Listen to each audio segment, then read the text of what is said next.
Good morning, dear students. I am Ms. Navida Sheikh from Brahan Mumbai Mahanagar Palika MCGM virtual class. I welcome all my dear students to another and interesting session. In today's session, we'll be learning something new and interesting from a science textbook.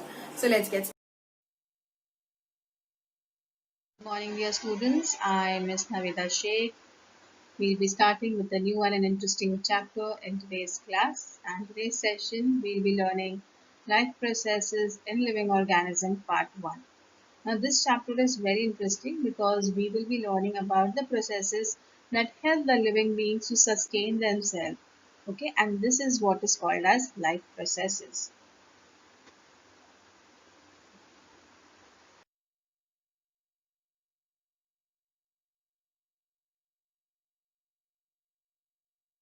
Now there are various organ systems that you have already learned. That is like digestive system, respiratory system, circulatory system, excretory system, nervous system, endocrine system. Now along with the system internal organs involved, there are external organs like your mouth, nose, heart, kidneys, brain, pancreas.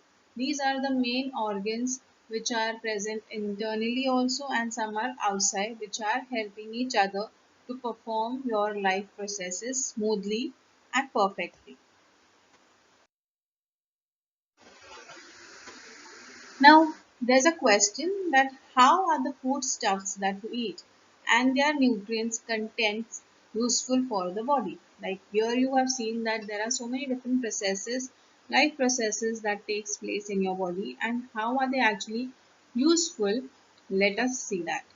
Now there is a process that you have learned about digestive system.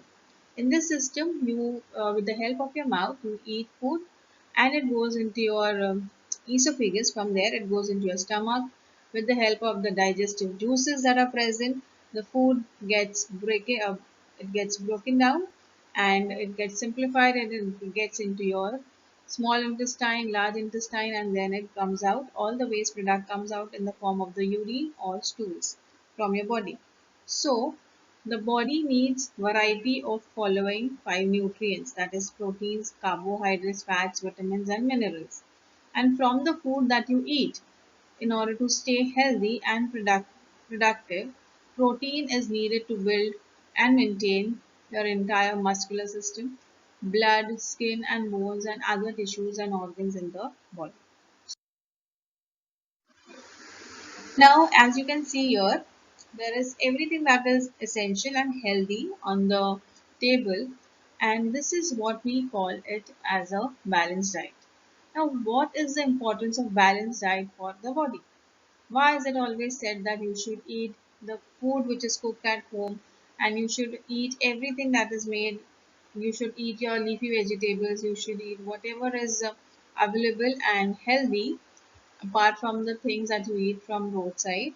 Now, it is important to have a balance. Now, as you see here, this is a picture of a circulatory system. Now, what is the role of circulatory system in energy production?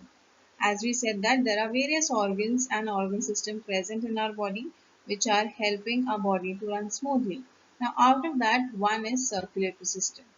Now, the circulatory system, it involves the heart. Now, this cardiovascular system does not produce energy.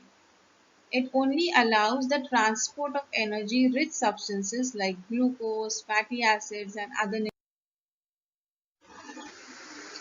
How are the various processes occurring in human body control? Now, as we learned that there are various organs and organ systems which are performing various activities. But these organs, how are they controlled and who controls it?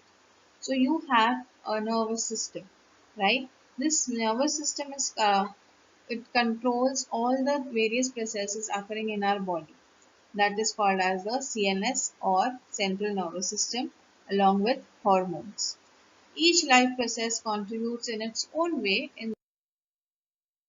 Now here energy production, as I told you that each and every organ system is important, like skeletal system, you have digestive system, you have respiratory system, you have circulatory system, nervous system, endocrine system, muscular system. All these systems are helping each other in order to provide energy from the cells, and in the cells you have mitochondria which are responsible responsible for energy production.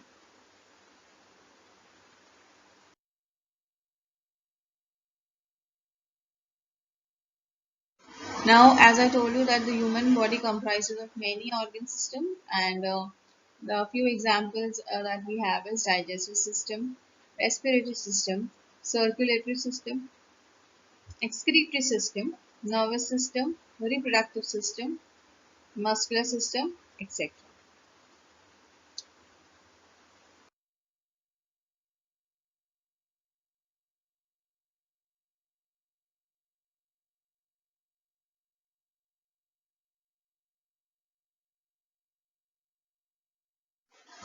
Now, living organism and life processes. Now, let us understand more about all the living organism and their life process.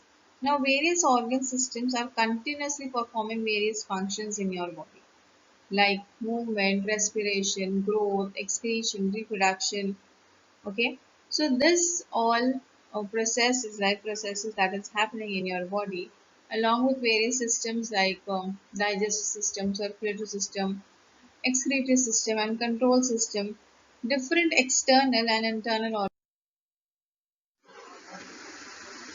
Now, as you can see here, this image is of a plant where it is showing you how the plant is producing glucose in the presence of sunlight by performing photosynthesis. We have learned that plants are autotrophs, means they can prepare their own food.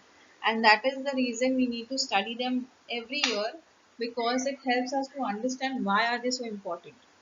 Now plants, as I told you, they are autotrophs. They can prepare their own food with the help of photosynthesis because they have chlorophyll present in them. The nutrients that we consume, and apart from us, even other organisms like cow, buffaloes, etc., they also consume the products that are available from the plants, like carbohydrates, fats, proteins, vitamins, minerals, and fiber. Now, when we talk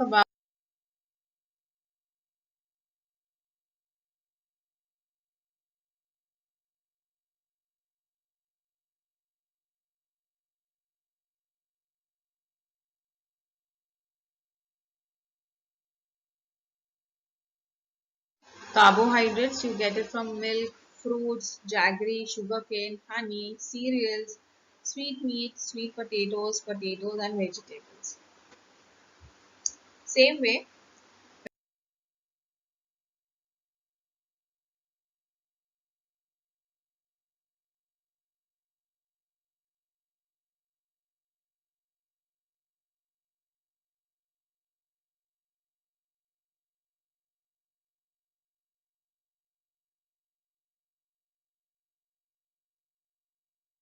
about different food items that you normally eat in your house, like noodles, and you have fried rice, apples, grapes, muffins, cookies, juices, water, milk. All these are providing with some of the other type of nutrients in your body. Okay, like carbohydrates, fiber, fats, proteins. So we obtain the carbohydrates from milk, fruit, jaggery, sugarcane, vegetables, potatoes, sweet potatoes, cereals like wheat, maize, rice. And nutrients, as I told you, that carbohydrates and fats are very important in order to supply you with energy, in order to produce energy in your body. Now, when I talk about carbohydrates, sugar, honey, and cereals we'll consider, and when we talk about fats, we will talk about oil, uh, ghee, butter, etc. Now, in your cell, these carbohydrates are let inside, okay, through, and there's a process which goes on, which helps to produce energy, and they supply it to your. Now, remember that all living things perform respiration, whether unicellular like amoeba, multicellular, whether amphibians, aquatic, or humans. We all require oxygen for breathing purpose.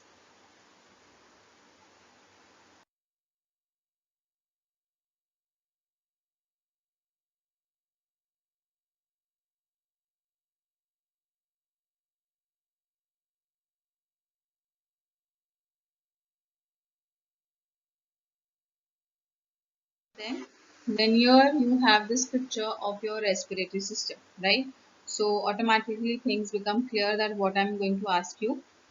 Now, what is respiration? How does it occur? The answer is very simple. All living things need a constant supply of energy. Respiration is a process of releasing energy through the breakdown of nutrients such as glucose. It occurs through a process called as cellular respiration. Okay, so these are important things that you need to remember. Now, respirations are of two types. They occur in your body in two ways. First is body level and the other is cellular level. When I talk about body level, it is related to the breathing process that we're talking about.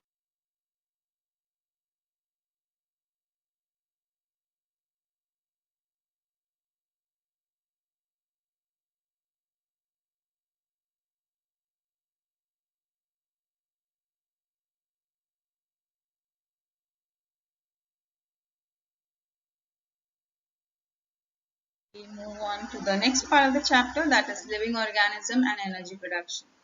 So when I talk about living organism, all living organism, including us, plants and animals, we're talking about them. Every living organism needs energy for doing various activities. Okay. So how is this energy produced? Now when you take in oxygen, along with the oxygen which you are taking in, is mixed with the nutrients that is produced during the digestive system, and it goes into your cells. Over there, there is mitochondria, that is the powerhouse of the cell, which releases certain energy molecules which are useful to us. Okay, so we'll be learning about that also in detail in the coming slides. Now remember that in living organisms, respiration occurs at two levels. First is body and cellular level. Now, so here over this in this picture, you can see this is the first type of respiration that occurs in our body, that is the body respiration, body level. Now, how many atoms of carbon, hydrogen and oxygen are present respectively in a molecule of glucose? When you have a look at a glucose molecule, you will come to know that it has C6H12O6, okay, as its chemical formula. And we have learned this. So the glucose formula has derived the formula is C6H12O6. It has hydrogen and oxygen, which is in the ratio of 2:1, and totally 6 atoms. Let's continue ahead. The next question we have is, in terms of chemistry, what happens actually when a molecule is oxidized? Now, when I talk about oxidization, I would like you all to look at this picture where this apple is getting oxidized. Means its shape is changing, it is shrinking. Now, let's understand in detail about oxidation. Oxidation occurs when a molecule loses an electron or increases its oxidation state. When a molecule oxidizes, it loses energy. So here you can have a look at this image. Now we come on to the next type of respiration, that is cellular respiration. Now when we talk about cellular respiration, the word itself means cell. When the respiration occurs in the cell, that is called a cellular respiration. Now all living organisms, animals, plants, everybody, they undergo respiration process. Okay, in that what do? Is they take in all the glucose that they have, that they prepared or eaten up, and it gets broken down in the in each and every cell. And so here in this image you can see a cow. It's trying to eat grass. Now this grass will be converted into glucose. It will be broken down and it will get converted into glucose, which will be utilized by each and every cell to produce energy. Okay, it will reach into the cell, and in the cell it will go to the mitochondria, and mitochondria will start processing it, and hence cellular respiration occurs.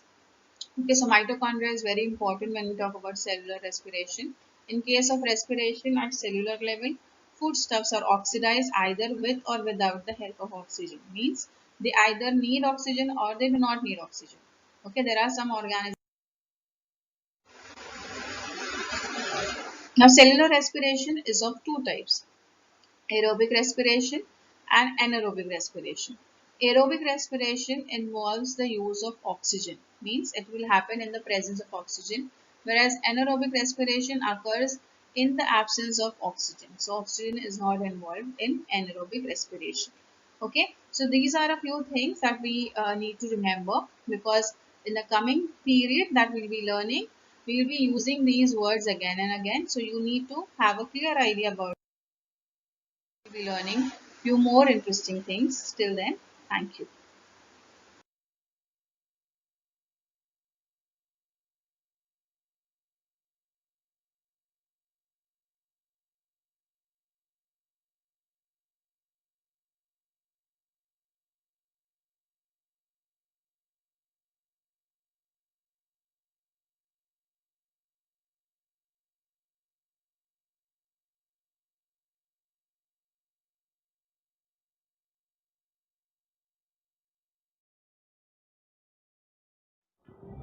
If you like our video, please subscribe to our channel and do not forget to hit the like button. Hope this session was quite useful to you. In the next coming period, we'll learn something new and interesting. Till then, thank you.